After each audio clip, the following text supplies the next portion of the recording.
The wind carried the sting of sand that evening, curling through the tall grass like whispers that didn't want to be heard. Clara May Whitlock stood barefoot under the cottonwood tree, wrists bound tight with her father's old lasso, the rope biting into her skin like the words he'd spat that morning. Her cheeks were dry, not because she hadn't cried, but because she had wept herself empty hours ago beneath a sun that now dipped like a guilty eye behind the ridge. The prairie cooled around her.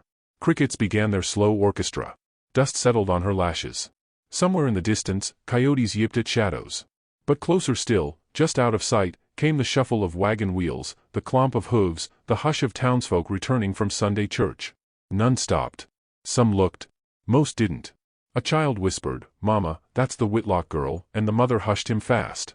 Clara didn't flinch. She had learned not to, the way animals in traps learn to stop struggling.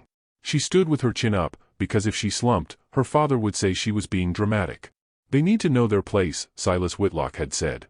"She talks back, she learns consequence." And Martha, her mother, eyes hidden under her shawl, hadn't said a thing. Clara's arms ached. Her lips were cracked. Her heart wasn't broken, not yet, but she could hear it creaking. Something deep inside had started to bend. Not from the pain, but from the silence. The terrible silence of everyone agreeing with him by doing nothing at all. The town had made their judgment clear: a daughter should obey. A man disciplines. The rest was none of their business. She heard the distant sound of hooves and closed her eyes. Maybe it was her father coming back to release her. Or maybe to leave her another night. She didn't care anymore. Not in the way one forgets. More in the way that forgetting becomes survival. The horse stopped. She opened her eyes.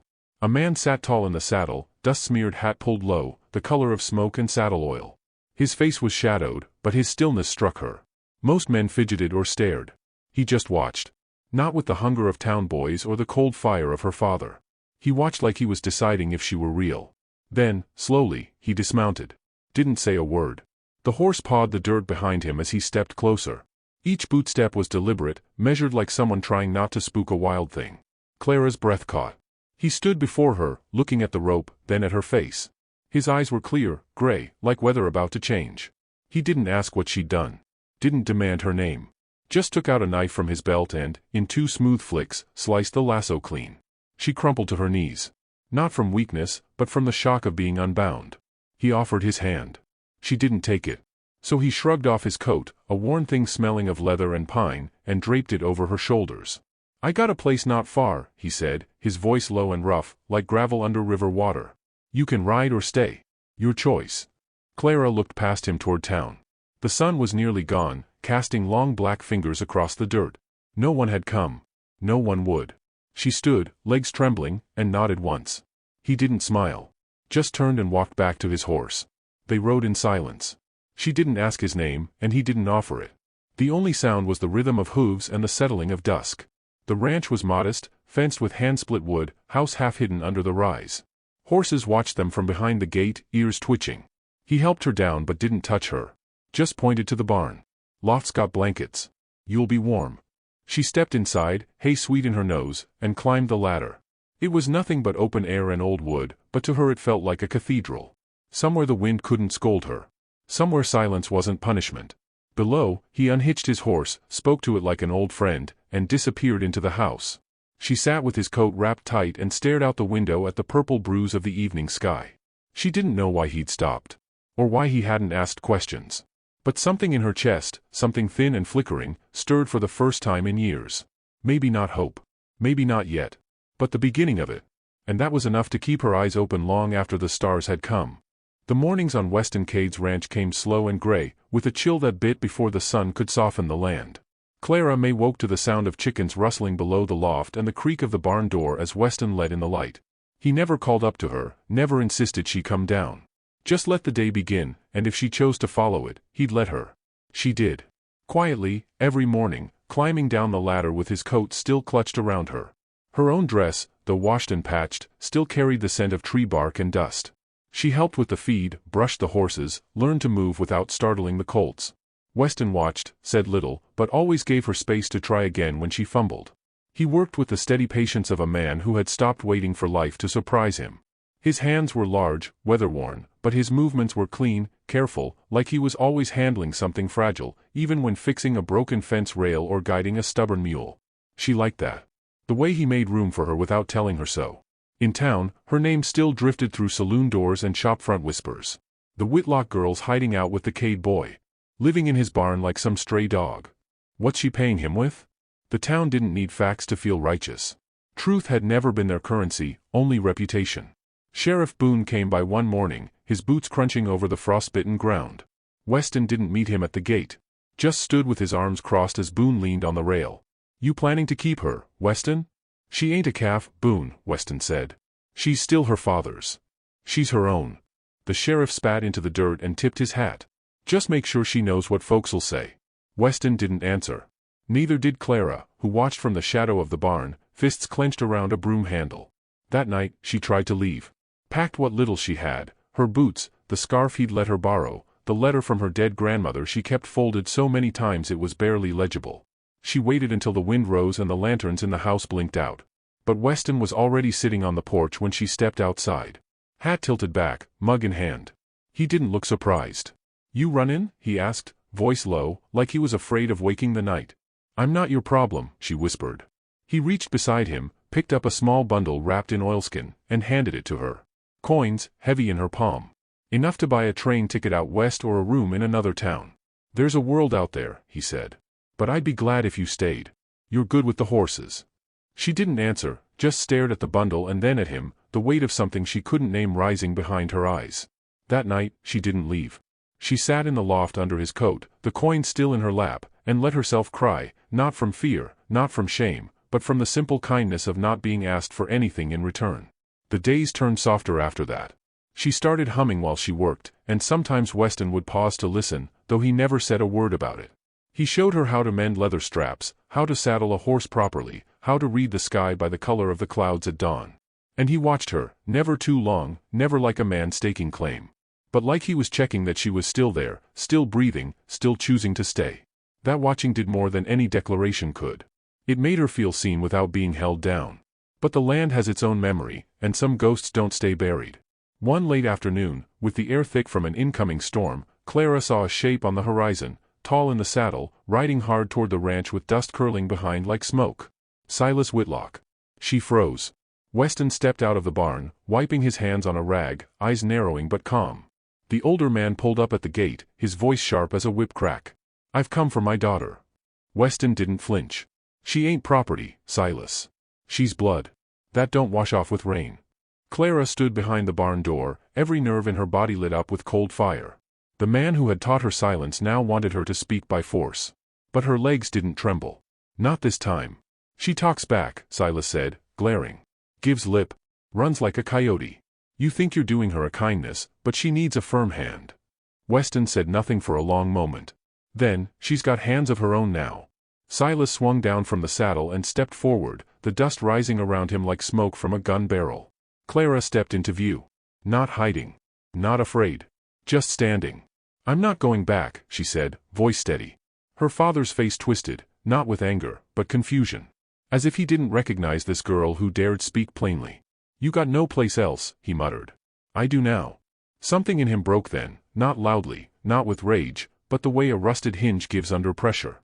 He backed away without another word, mounted up, and rode off as the sky broke open behind him, rain starting to fall like forgiveness that took its time. Weston didn't say a word as the storm rolled in. He walked past her, handed her a worn blanket, and went to close the chicken coop. Clara turned her face to the sky, the drops cold on her cheeks. Her heart beat hard, not from fear, but from something wilder. Something like freedom. Something like the sound of the rope snapping in her memory and falling useless to the dirt. That night, they sat on the porch as the storm passed. Weston poured her a mug of coffee, same as he did each morning, and set it beside her without a word. She sipped in silence. And though they didn't speak, everything that mattered had already been said. The wind swept over the prairie, brushing past them like an old friend returning home, and for the first time, she let it touch her without flinching. The weeks after the storm unfurled like a long exhale. Clara stayed.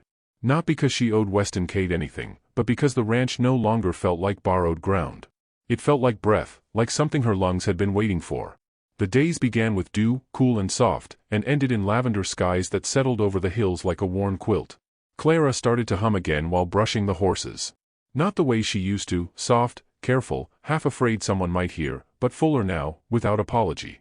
Weston never mentioned it, though once she saw him lean against a post, eyes half closed, as if he could taste the tune in the air. She planted a row of wildflowers outside the fence line. The dirt was stubborn, dry and full of stone, but she knelt every afternoon with her hands buried in it anyway.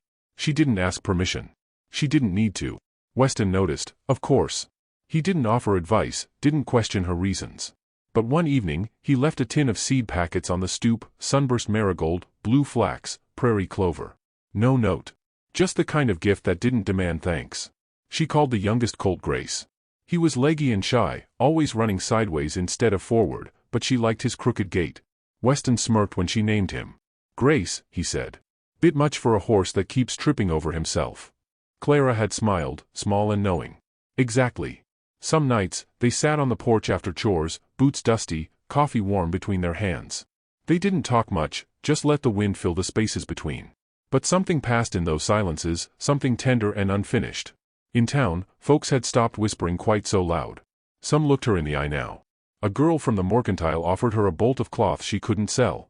Clara stitched a quilt from it, square by square, her hands learning patience in each thread. The women at church didn't call her wicked anymore. They just called her that girl at Cade's place, with a mix of curiosity and caution. It wasn't trust, but it was a step.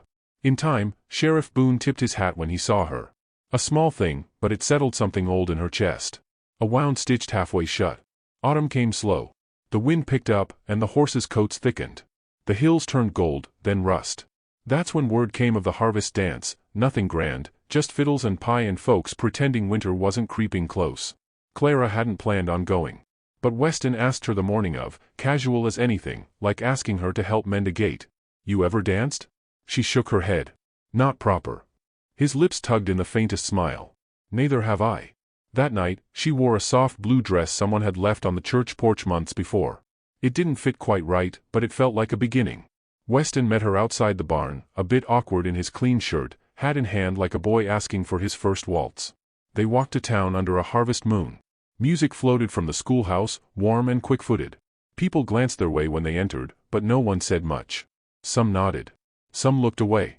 Weston offered his hand once, quiet and steady. She took it. They moved slow at first, like learning the shape of a language neither of them spoke fluently. His palm was calloused, hers steady. They didn't smile wide, didn't laugh.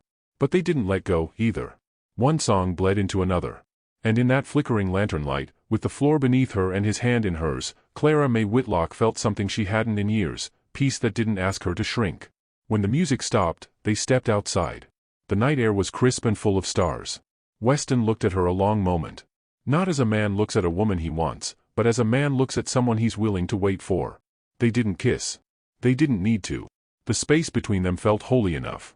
Later, on the porch of the ranch, she laid the quilt across the rail to cool in the night. The horses rustled in their stalls. Weston leaned back in his chair, arms crossed, boots kicked out. You still planning on leaving one day? He asked without looking at her. I was, she said. I'm not so sure anymore. He nodded like that was answer enough. She sat beside him. Let the night fold around them. Let herself believe that maybe this ranch, these horses, this silence full of meaning, was something she could belong to. Not as someone rescued, but as someone becoming.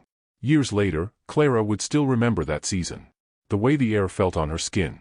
The way grief softened without ever vanishing. The way small kindnesses changed the shape of a life. She'd tell her daughter someday, rocking on that same porch. They used to call it discipline, what he did to me. They said it made me strong. But strength isn't silence. And love, it don't come in shouts or orders. It comes quiet, like wind through grass. Like someone handing you seeds without asking why you need them. And when the girl asked why she named her first colt Grace, she'd just smile and say, because sometimes, even the crooked ones outrun the storm. And that would be enough.